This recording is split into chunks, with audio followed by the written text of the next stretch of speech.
Water pack, I hope you're ready for me to give you the Spotify sauce blessing.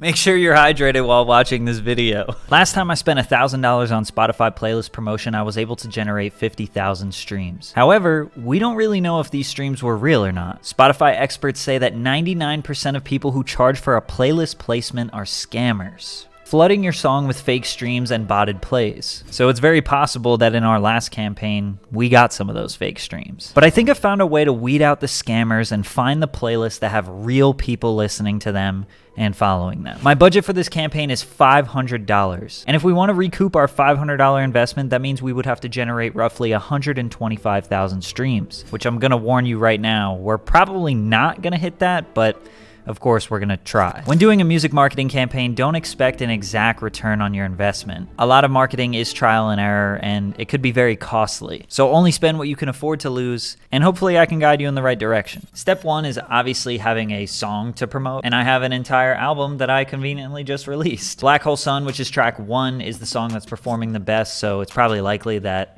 that one has the biggest chance to blow up. My love's like a black hole sun, so bright when it burns, so dark when it's done. So hard to relate to one when I find myself tripping off that blunt. Tripping off this blunt, so I might be blunt if I do confront you. Don't run, no, don't run from the black hole sun. Probably just gonna focus on promoting that one, and if you have an album yourself, I recommend just focusing on one song. But for the sake of this video and to try to get more data and try to get on different types of playlists, I think I'm also gonna promote other songs on the album, because obviously this song won't fit on everybody's playlist. Like, for example, Russian would probably work better in like a hype workout playlist type thing. Russian, I got that stick in my bag, it's a Russian. Smoking that gas, I do what it's a Russian. Smoking exotic, I'm high, man, I'm Russian. When the stick hit, he don't get a concussion. And that ain't no walkie, you sipping on Tussin. I put a bag on his head, back door. She see them commas, I'm counting Obamas. We strapped in the B&B, yeah, we got llamas. They sleeping on soul, I make hits in pajamas. I'm young and I'm handsome, might fuck on your mama for sure. Step 2 is actually going and trying to find the playlists. I set up this spreadsheet to help me stay organized, which I recommend that you do as well. We have the link to the playlist, followers the playlist currently has, the price that they're charging, if we get that information, the level of risk, which I will explain later, the owner, contact information, and some additional notes that might be useful. So how do we find the playlists? Well, I have a really simple and effective method. Go to an underground or underrated artist that you think has organic streams or maybe is slightly blowing up. And also try to pick an artist that's similar to you. An artist out there that's also underrated that you think your song would probably sound good with their song on a playlist. We're gonna use Tommy Ice as an example here. Go to his Spotify profile, click the About section, and over on the right, you will see the Discovered On column. This is going to show you their top 5 playlists.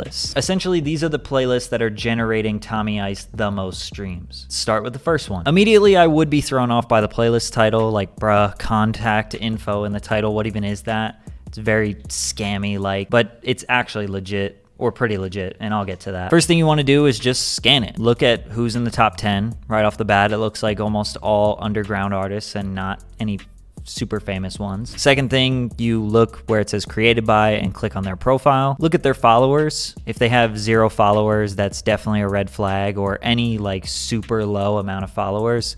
884 here isn't too bad. I probably would have wanted to see more considering the playlist itself has quite a bit of followers, but whatever. We can live with it. Also, you could use my Spotify as a reference maybe. I have 4,600 something followers.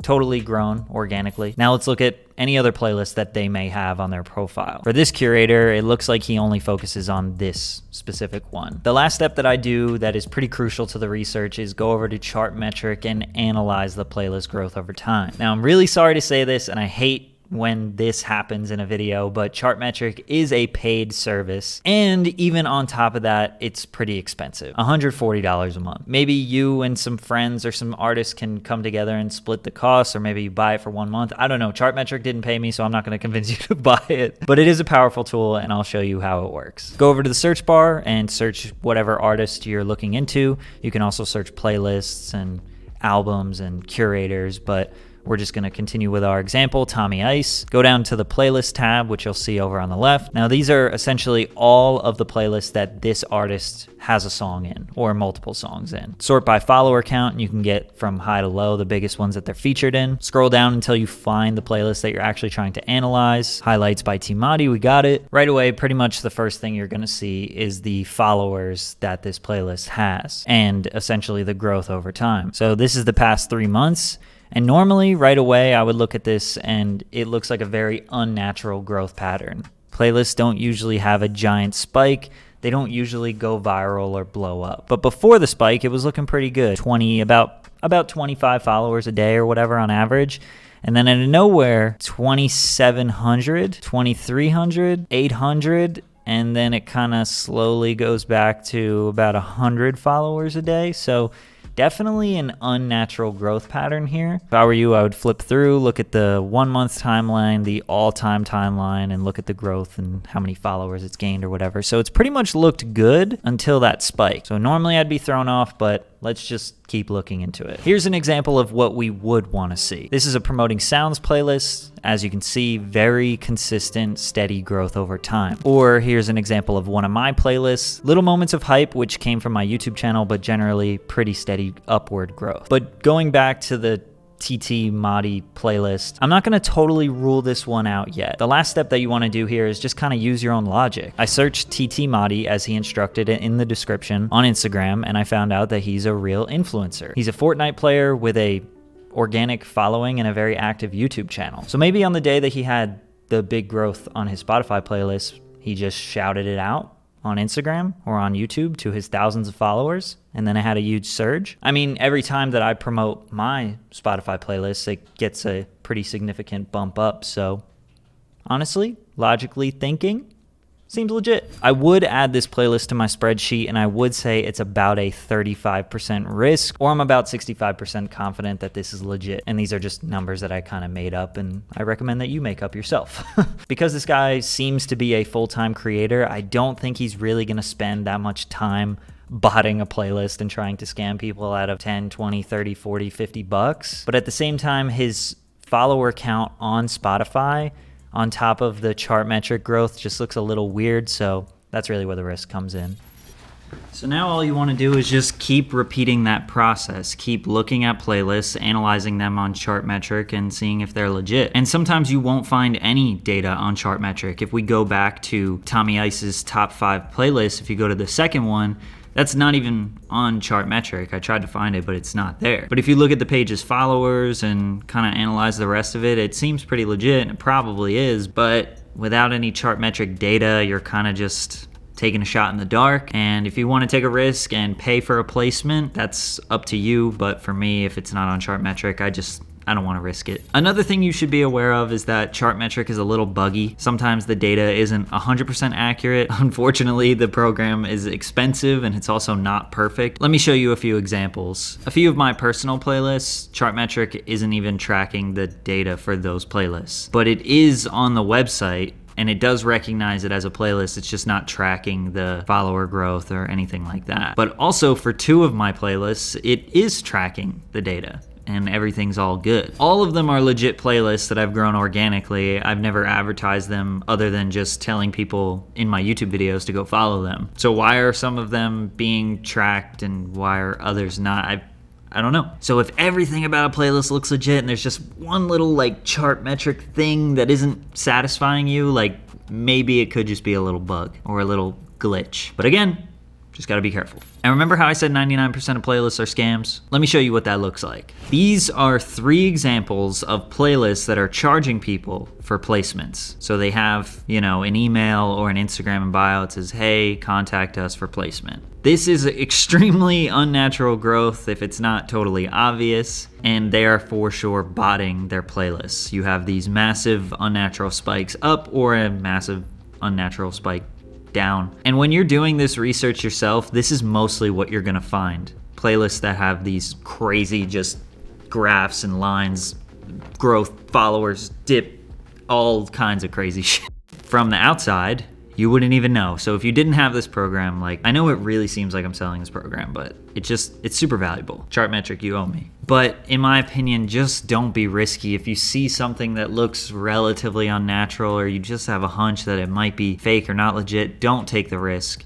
It's really not worth it. One, you're saving money, so that's good. But Spotify can terminate your account for having botted plays or fake streams, even if you didn't know that you were getting them. So why risk it? Now that you have that information, you can build your own spreadsheet of fire playlists. And I can show you what playlists I decided to pay. Hype Gym playlist. Songs if feeling dangerous and disrespectful. Playlist if you're on aux. Calling my phone Lil TJ. Chill hip hop. Juice World. Tfue. Melodic rap 2021. Fortnite montage songs. Chill rap playlist. This cost me a total of $410. I negotiated a top 10 placement for 1 month. If I were you, I wouldn't even bother getting anything outside of a top 10 placement. It's probably not even worth it. Basically, I'm gonna tap in with you guys when this campaign is over. See you guys in a few weeks, I guess.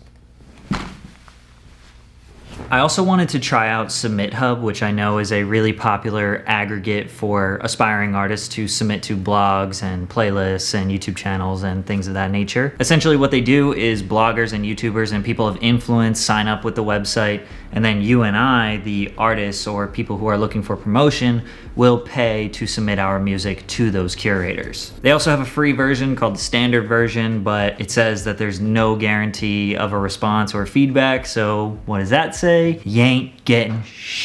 Most likely. I mean, I guess I don't know for sure, but come on. So this is the website. I've already copied and pasted my song link from SoundCloud. That's all you got to do to get to here. They say selecting I care about feedback increases your chances of getting a response or getting placed, so I guess I just picked that. Select your genre or a few different genres that you think that your song falls in, and then boom, here are your options. It's basically going to give you blogs and YouTube channels and Spotify curators and maybe Apple Music curators, and I guess anybody that could potentially promote your music further is going to be in this list. Now, if you select the little drop down bar, you can sort these curators however you feel is most valuable to your life. I think for me, I'll sort by fans, influence, and quality. Also, if you notice the little dollar signs next to the curator, that's essentially how much it costs to submit to them. So $1 sign is $1. I haven't seen any of them that cost more than $3, so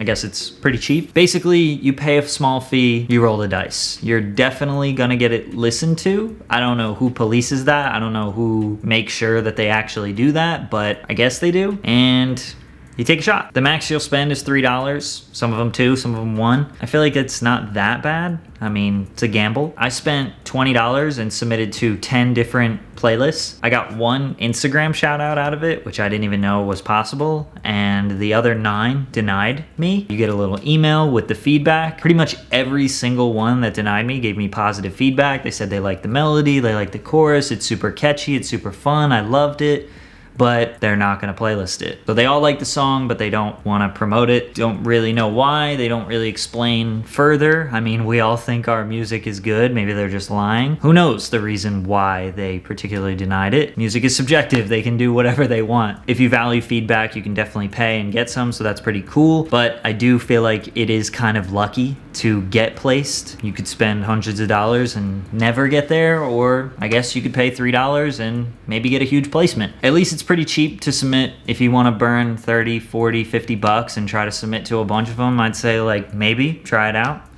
But yeah, it's kind of a gamble. Water pack, the results are in, and if you're not hydrated, then you're not allowed to hear them. So I'll wait. Pause it, go get some water. We officially, at this moment that I'm recording this video, which is Friday, March 26th, have 758,454 all-time streams on Launch Sequence on Spotify. We're almost at 1 million on all platforms, and it's only been like a month and a week. These are the 10 playlists that we paid for a placement. The total follower reach is 158,326. The total cost, $410, so I set a budget of $500. I didn't actually hit that. And the results, the total amount of streams we got, 29,703. I just got done filming and I noticed a little error. I accidentally put a paid playlist in here twice. So it's counting 2,200 streams 2 times, whereas the other one was supposed to be this Summer Vibes playlist, which only got me 830 streams. So technically the data that you're about to see is a little bit off by 1,400 streams. So it's technically a little bit wrong, but it's basically the same, because 1,400 streams on Spotify will get you like, I don't know, $4. So those 29,703 streams would equal about $110, which makes it about a $300 loss. But one thing to seriously keep in mind here, 29,700 streams is not a lot, but they're real. I'm really, really confident that they are real streams and not bots. Whereas the last video, I wasn't even sure. I had no idea. These playlists, I'm like 92% confident that they are all real plays, real streams. And that Calling My Phone playlist, 15,000 streams, that's over half of what we totally got. That playlist is a beast. And on top of the streams being real, think about this. Of those 29,000 streams, how many of those people went and added it to their personal playlist or their likes and are just continuing to listen to it on their own time? Because I am in 11,000 playlists. That tells me that could be a ton of these people that added it to their personal playlist. So sometimes just looking at how many plays you got from the playlist is not always the thing to think about, right? Now, I'm blurring out the cost of each of the individual playlists, because if you want to go and pursue these, that's fine. Look at the results, figure out what you would pay for that, what you think is worth it, and then, you know, go and make an offer, I guess, because I know those people are going to get so much business after this, and I don't necessarily agree with all of their pricing. So make an offer that you think is fair. Now, naturally, you're probably wondering, okay, Patrick, 29,000 streams, you said you have a total of 750,000. Where are those coming from? Well, I did get on a ton of playlists for free, and I know immediately you're going to say, Patrick, that's because you have a large following and you're a big YouTuber, and of course these people want to put you on playlists for free. And I would say, yes, that is definitely true to some degree. However, a lot of these playlists that I got put on, I'm pretty sure they will place people just like you if they just genuinely like your song. For example, I know for a fact the second highest playlist that I'm on, the non-copyright Twitch stream that's made by Sam Aarons, 25,100 total streams that I got from his playlist. And I know that he does not charge for placements. All of the people that are in there, they did not pay. And he doesn't charge, and he will genuinely put your song in there if he likes it. Now, the number one playlist that I got for free, and my number one playlist total, is the non-copyright Twitch again, but this one is by Promoting Sounds. 27,500 total streams. Again, I'm pretty sure they don't charge for playlist placement. I'm not 100% sure. I know that they will put it in if they really do like it. Like, you might just wake up one day and your song is in a Promoting Sounds playlist. Now, if you reach out to them, that might be a little different. But there are tons of people that have gotten free promotion from Promoting Sounds, and I'm pretty sure you can too if they really like your song. And honestly, shout out to them, because they hooked me up with a couple different playlists that have been really good for me. Also, the bass songs for car, the songs for gaming, thousands of streams coming from them. So I'm so grateful for you guys. Thank you. Also, shout out to Nate's, who is just a subscriber and an artist himself. His playlist got me 7,700 streams. That's great. Thank you, bro. And I also have a non-copyright Twitch playlist that got me pretty decent amount of streams there. Also, the Sky Rojo soundtrack, which I'm sure a lot of you are looking at that and you're like, what? And if you want to learn a little bit more about that, I have a video dropping tomorrow, depending on when you're watching this, on my second channel that's going to give you even more Spotify sauce, okay? So if you're not already subscribed, go there and wait for that video. That one will be some good sauce in there. So of the 10 free playlists that I'm on, 311,784 follower reach for $0. Total streams, 92,300. So that is phenomenal. And I'm so grateful for everyone that helped me out. So after it's all said and done, 122,003 total streams, $410 spent, $488 earned, which makes a profit of $78. We finally profited. Actually, no, we didn't. I mean, I already said before, the ones that we paid for, we only earned about $110, so that's a $300 loss. The freeze carried it. Of course, the free playlist promo carried my campaign. But that's life, right? Anything you can get for free is 100% profit. But the big thing here is I don't get 100% of the revenue for these songs because of splits. I'm sharing the money. Now, of those 122,000 streams, that's multiple different songs that I was promoting on the album, right? It's not just one. And on different songs, I have different revenue splits for the most part. They're all pretty much the same, but, slight differences here and there. But on average, I have about 25% of the record, right?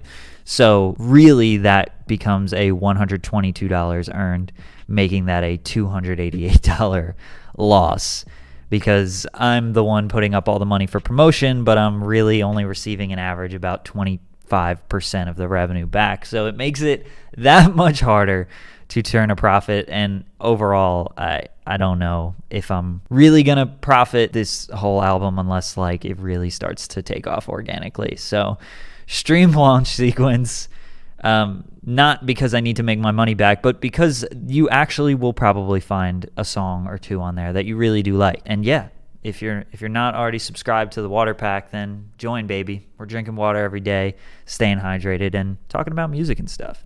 It's pretty lit.